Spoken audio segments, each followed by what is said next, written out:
Good morning, students. So today we are starting with the new chapter, which is from the subject history, and this is going to be the first lecture of chapter number 2, the nationalist movement in Indochina, class 10, subject history. So in the previous chapter of history, we have talked about the nationalist movement that took place in Europe. Now in this chapter, we will talk about the nationalist movement in Indochina. And when we talk about Indochina, it is not at all relating to India and China. It is relating to some other part of the state which is influenced by these two countries, which is Vietnam. So Vietnam is a particular state which is covering the influential techniques and monarchy of the Chinese culture in within their own state there. So we are going to talk about that. So how this monarchy system had been changed from one ruling country, and then all these nationalist movements that have been came there. So we'll talk about that in this chapter. So the topic that we are going to cover today will be, first of all I'm going to give you an introduction of this chapter, what is all about. Then we'll start with the series 1. So basically there are 7 series in this particular chapter, and we are going to take one series at a time. So it should not be difficult for you to remember or memorize or understand these topics.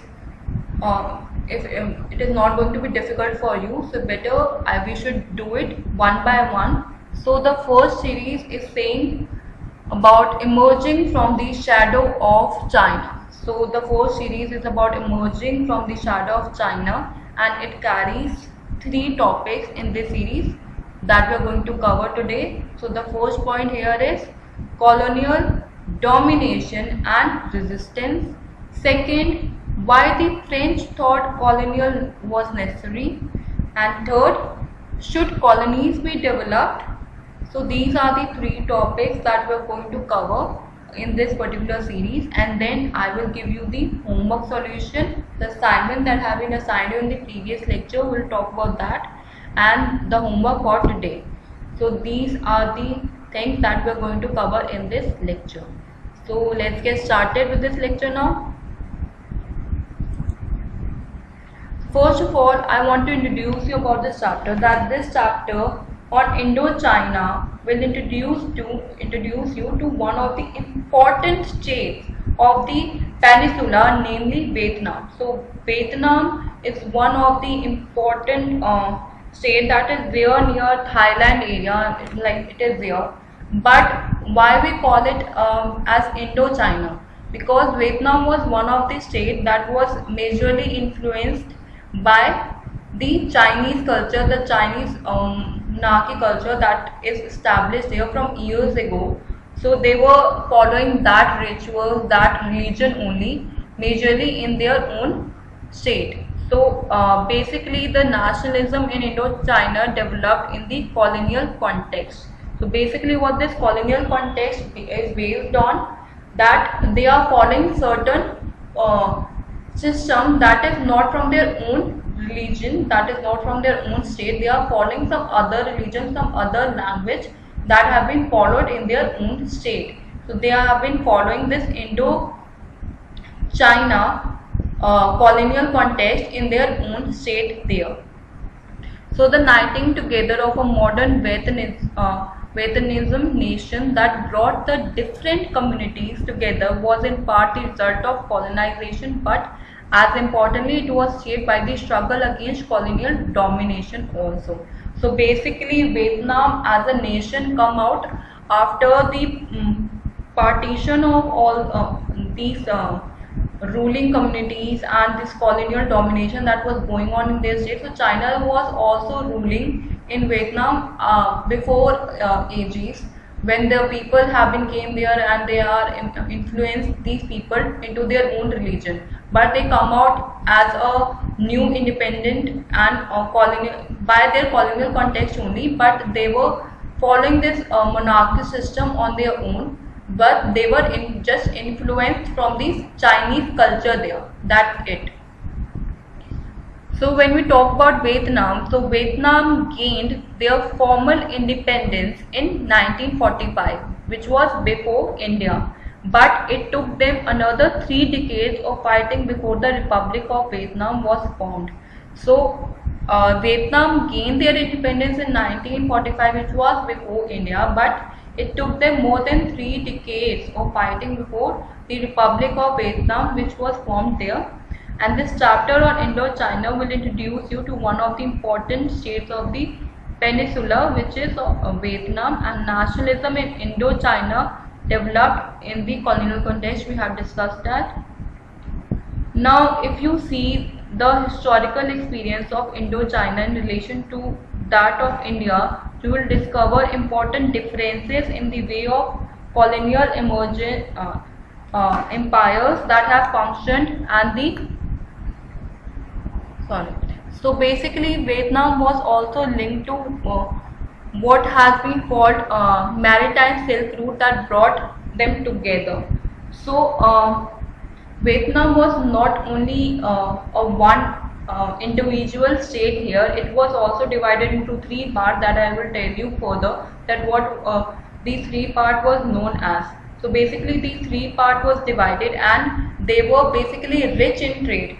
The state was very much rich in their trading system. They were trading their material, whatever they were building up, rice and other things, to other parts of the country as well through some maritime Silk Route. So basically, from oceans and rivers, they were transferring their trading their all the materials to other part of the countries, and that's why this country was there in the eyes of many other countries as well, that it is quite a rich country, it is quite rich in cultivation, the people are good here, so we could rule there for a while, we could have our own empire in this particular state. So that's how because of their trading system, they brought good goods and people and ideas. So basically, there were many good things that were there in Vietnam, and that's why other networks of trade connection, it is to the hinterlands where non-Vietnamese people, such as one of the king who have been ruled there, which was Cambodians, who have lived there have ruled there for many period of time. So many other countries were also influenced by their system that was going on, and they want to acquire their rule there in that particular state.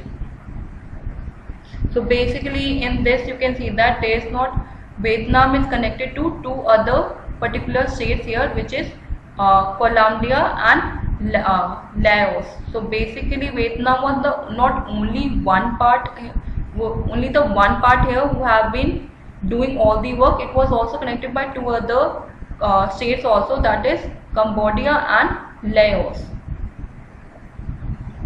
So Vietnam and China, how they are connected here. So basically, Vietnam and China Vietnam was under the shadow of Chinese Empire here. So this Indo-Chinese movement that was going on there, it was going on because of the influential things that was going on in Vietnam because of these 2 countries in Vietnam. So Vietnam was under the shadow of Chinese Empire there. Vietnam followed the Chinese system of government and Chinese culture there. So they were following the culture of China. They were following the government and the government system also of Chinese only.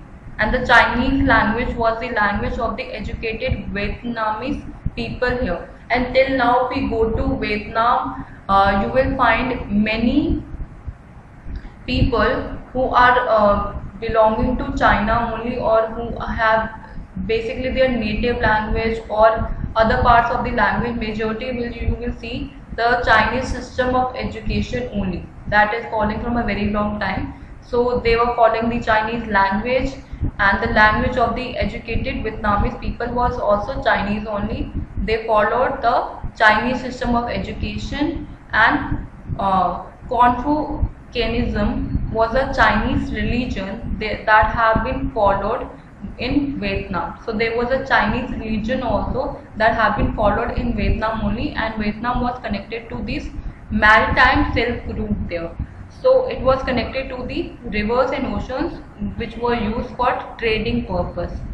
So Indochina compromises the modern countries of Vietnam, Laos and Cambodia here, and they have witnessed the culture of Chinese in their country. Now about the colonial development here.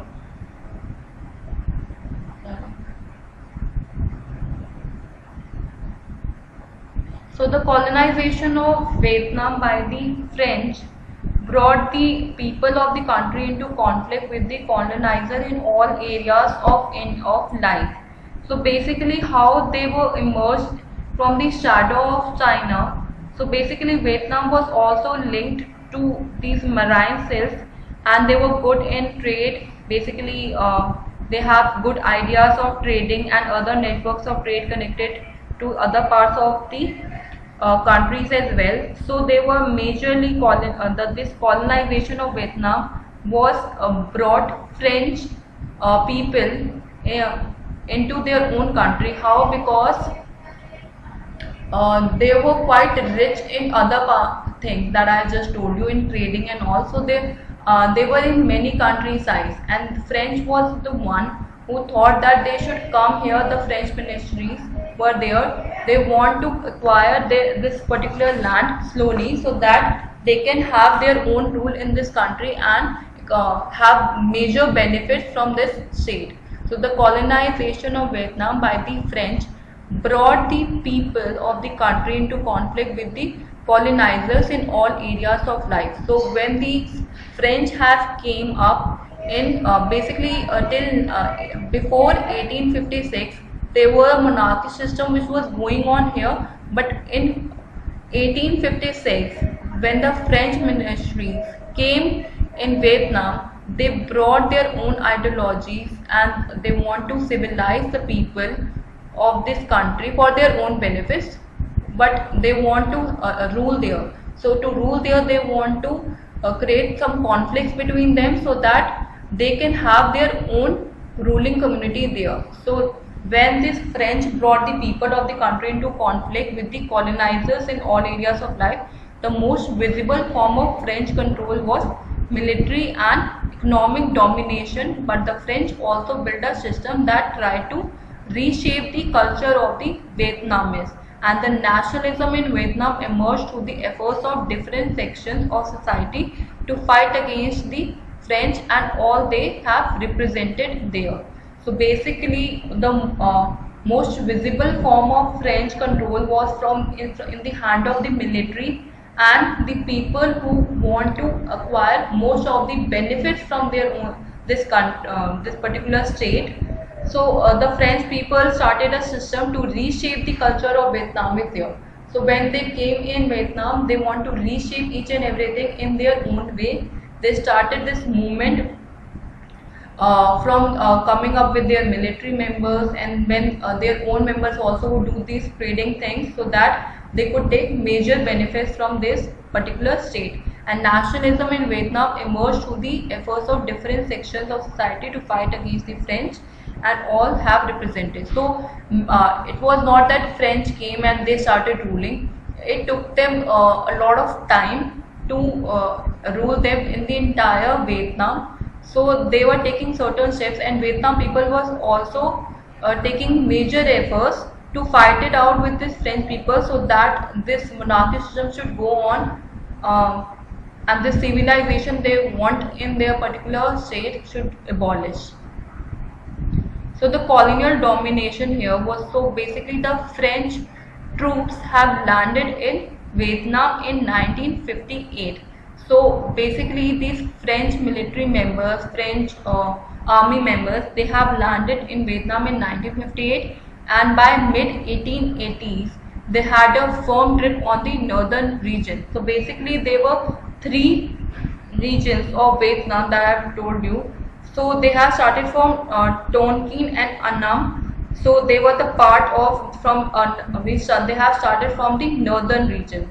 So from northern, then afterwards they have taken the western and the southern region. So they were three parts of Vietnam, and so they thought to take it one by one. So they have firstly taken the grip on the northern region. So after the Franco-Chinese War that happened in 1887, the French gained control over the Tokens and the Annam. So basically they were the two regions of Vietnam that they have acquired control over, and in 1887 the French Indochina was formed in Vietnam.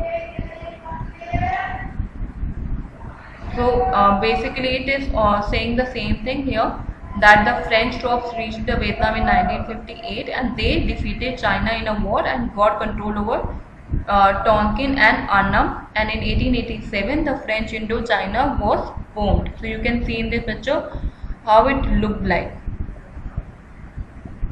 So why these French thought that these colonies were necessary, and these colonies were considered essential to supply natural resources and other essential goods like other Western nations. France also brought it, was the mission of the advanced European countries to bring the benefit of civilization to backward people.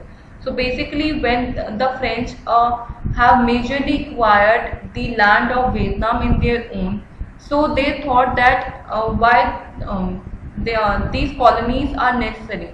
They can use all these cultivation things, all these natural resources for their own country's benefit. So they want to acquire all these natural resources and other essential goods, taking from their part of the country to other countries as well, so that their system could benefit their country and they can earn a lot of profit from these countries. So when they have ruled there, it has become their own. They want to develop this thing so that they can take certain steps so that it could give them major profit from it. So France also thought it that the mission of this advanced European countries to bring the benefit of civilization to backward people. So how this system was created. So they have taken firstly the backward people here, so who doesn't have any sort of right in their state. So they was their system, that basically their idea was that to start it with some backward people there, so that if they were there with them, they could use them for the civilization and they could rule that particular country in a major way.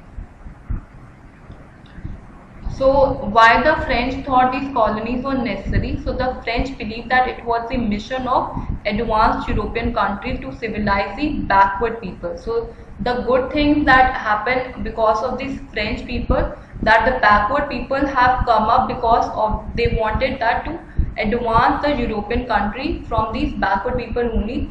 They want these people to work a lot to make these raw materials from them, and basically this cropping and cultivation system, so that they could take major benefits from these things. So the most visible form of French control was this military and economic dominance by the French, and they have also tried reshaping the culture of Vietnam there.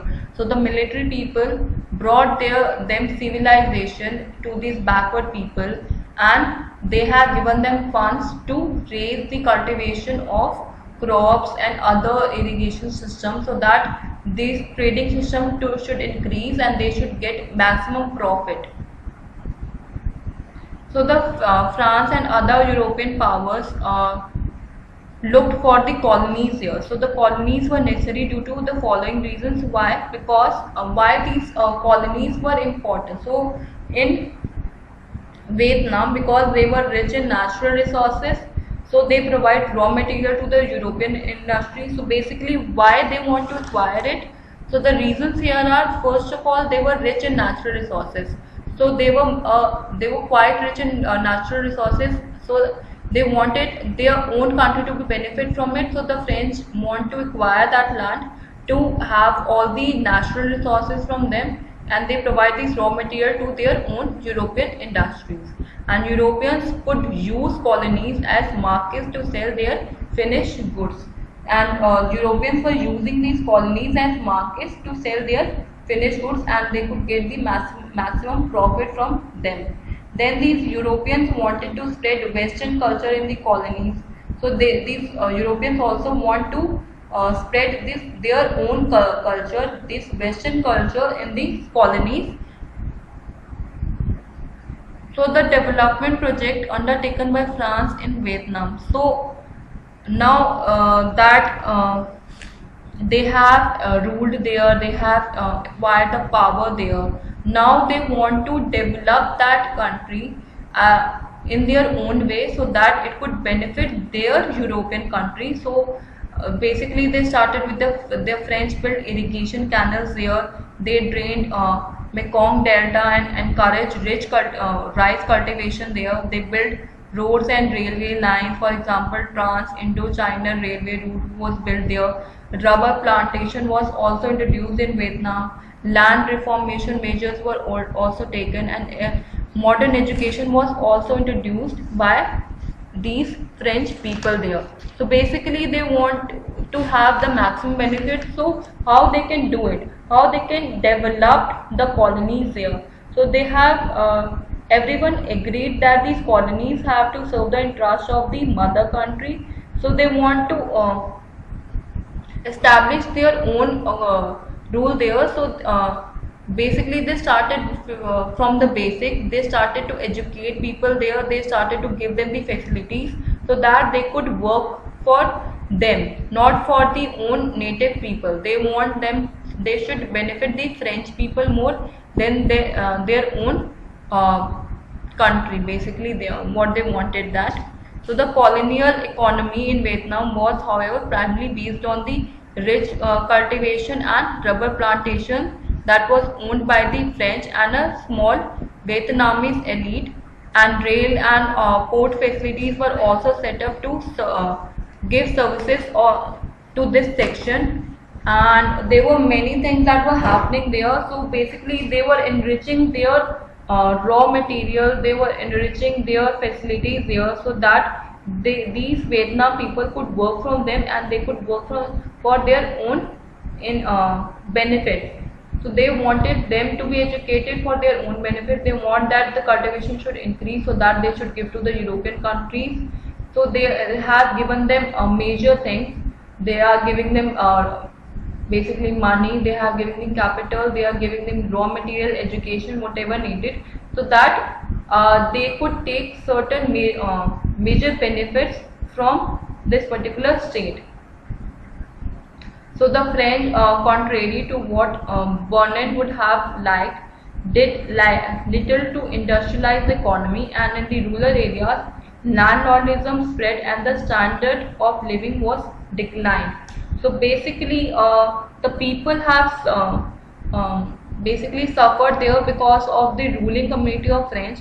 So they were taking the major benefits of this internment Vietnamese. What it does mean, I will just let you know.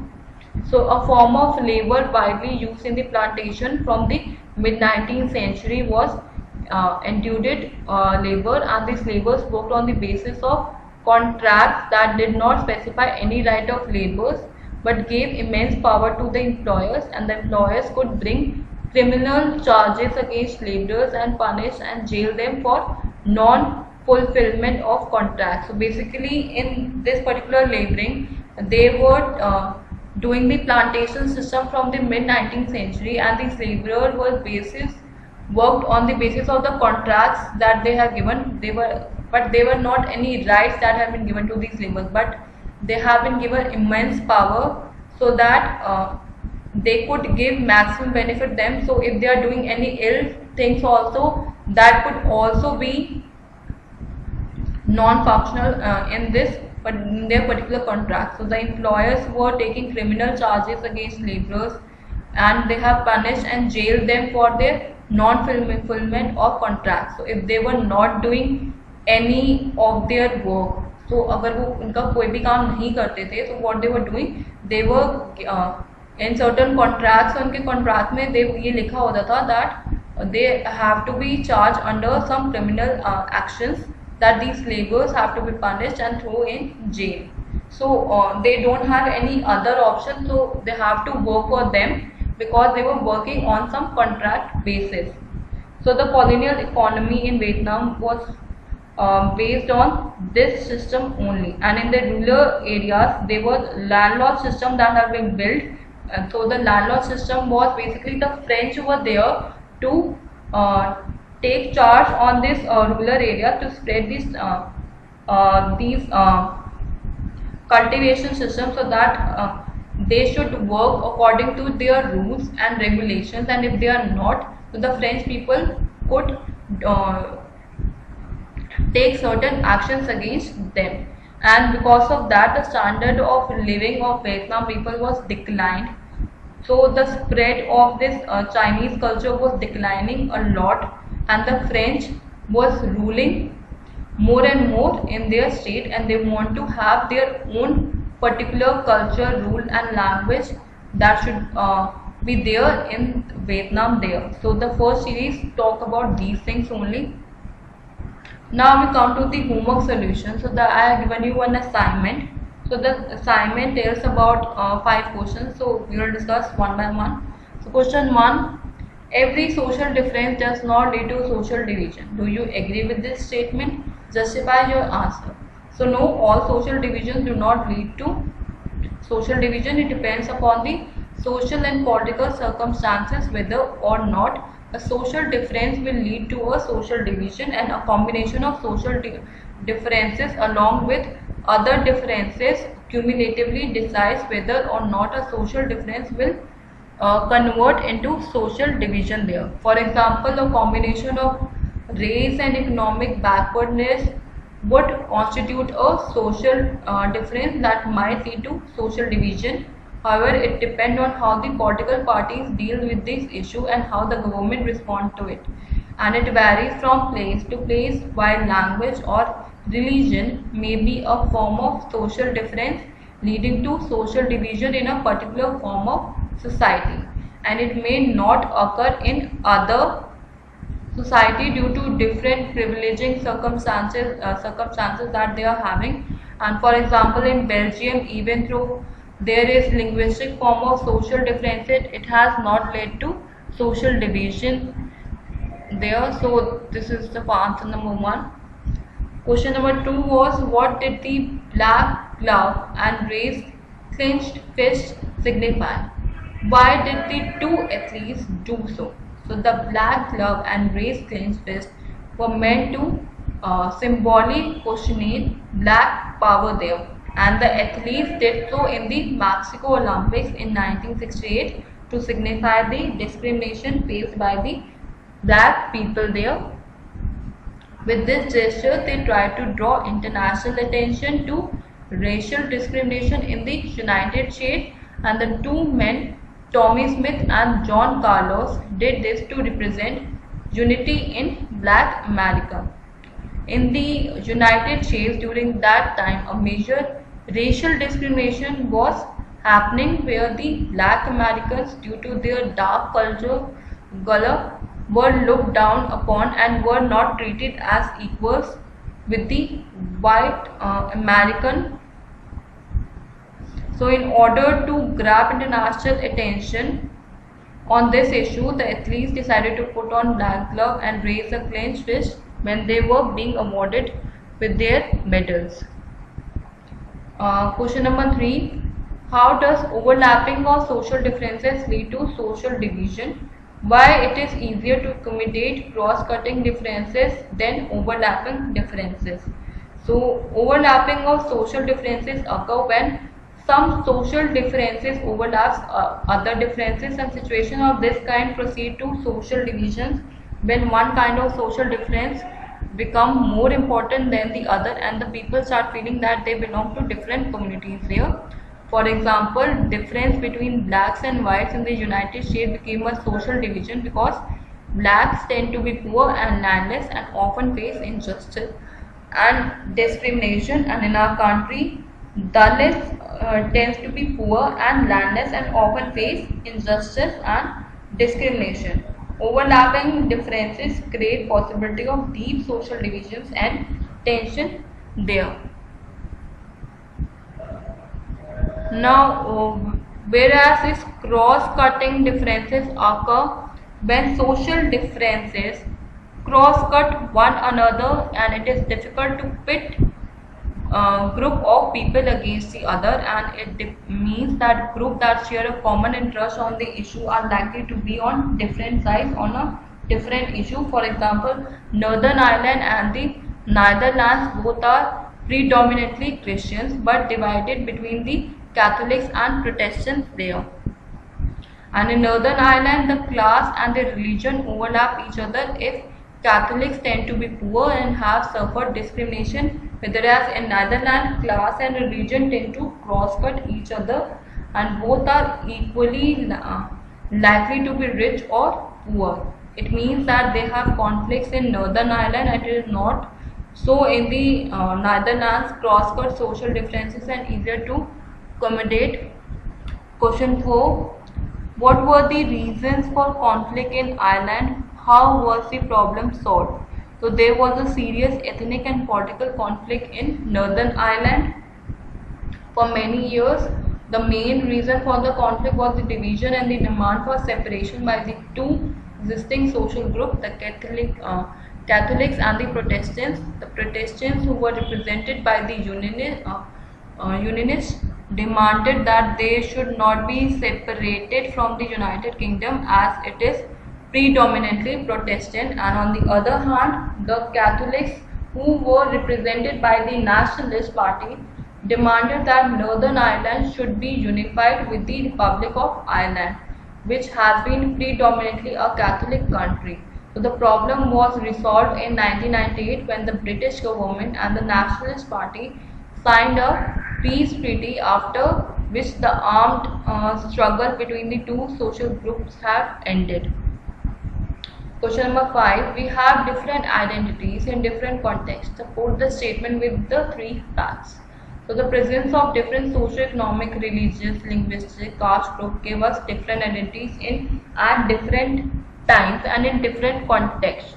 This can be called social diversity, and these identities at some point divide us and at some point unite us. For example, one can be Hindu or Muslim or Sikh, but when it comes to education, we are all students irrespective of our religion. So the following are the facts to support this statement.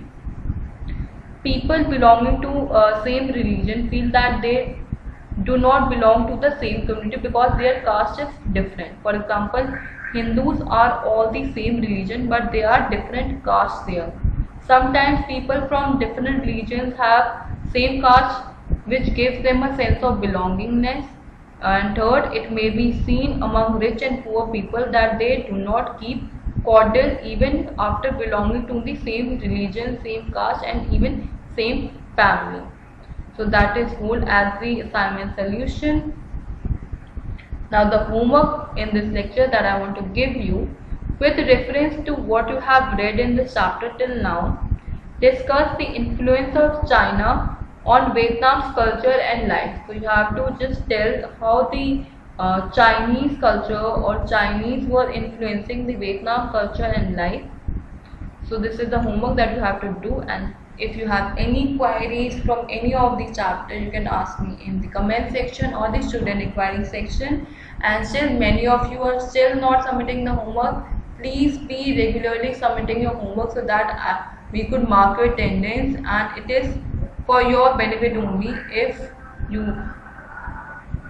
want to understand about something, understand about all the topics that we are covering, the teachers are taking major efforts so that your studies should not your studies should be the most important thing that should be there. After this pandemic also, we should always take care of ourselves and study hard. We are doing all the things for you, so please be regular. I just want to say that, and just thank you so much, and just take care of yourself.